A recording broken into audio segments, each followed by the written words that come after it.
నెల్లూరు జిల్లా సైదాపురం మండలంలోని తలుపురు పంచాయతీలోని వైసీపీ నాయకులు ఇంటింటికి ప్రచారాన్ని నిర్వహించారు. జగన్మోహన్ రెడ్డి ప్రవేశపెట్టిన సంక్షేమ పథకాలు మరలా కొనసాగాలి అంటే జరగనున్న ఎన్నికల్లో తిరిగి ముఖ్యమంత్రిగా జగన్మోహన్ రెడ్డిని గెలిపించుకోవాలని వైసీపీ మండల కన్వీనర్ రవికుమార్ యాదవ్ చెప్పారు.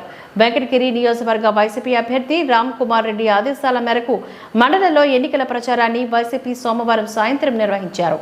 ఈ సందర్భంగా పంచాయతీలో ప్రతి గడప గడపకు తిరుగుతూ సంక్షేమ పథకాలు కరపత్రాలను అందిస్తూ వివరిస్తూ తమ ఓటు వైసీపీకి వేయాలని అభ్యర్థించారు. ఈ సందర్భంగా మండల వైసీపీ కన్వీనర్ రవికుమార్ యాదవ్ మాట్లాడుతూ జరగనున్న ఎన్నికల్లో వెంకటగిరి నియోజకవర్గ వైసీపీ అభ్యర్థి నేదు మల్లి రామ్ కుమార్ రెడ్డిని అలాగే తిరుపతి పార్లమెంట్ అభ్యర్థి గురుమూర్తిని అత్యధిక మెజార్టీతో గెలిపించుకుంటామంటూ ధీమా వ్యక్తం చేశారు. అలాగే జగన్మోహన్ రెడ్డిని ముఖ్యమంత్రి అయితే పేద బడుగు బలహీన వర్గాలకు అందే సంక్షేమ పథకాలు కొనసాగుతాయని ఆయన చెప్పారు. ఈ కార్యక్రమంలో ఎన్ రామగోపాల్ రెడ్డి, ఎన్ అబ్బిరాజు, ప్రసాద్ రాజు, కె మోహన్ రావు, గోగ్నేని శివకుమార్ నాయుడు, బోలిగర్ల శివ, రామసాగరం, సర్పంచ్ వెంకటప్ప నాయుడు, శ్రీకాంత్, నాగేశ్వరరావు రెడ్డి, మందార గోపాల్, దయ్యాల గిరినాయుడు, అల్లూరి ఆదిశేషయ్య, సన్నుబోయిన నారాయణలు పాల్గొన్నారు. సైదాపురం మండలం తమ్మలతల్లపూర్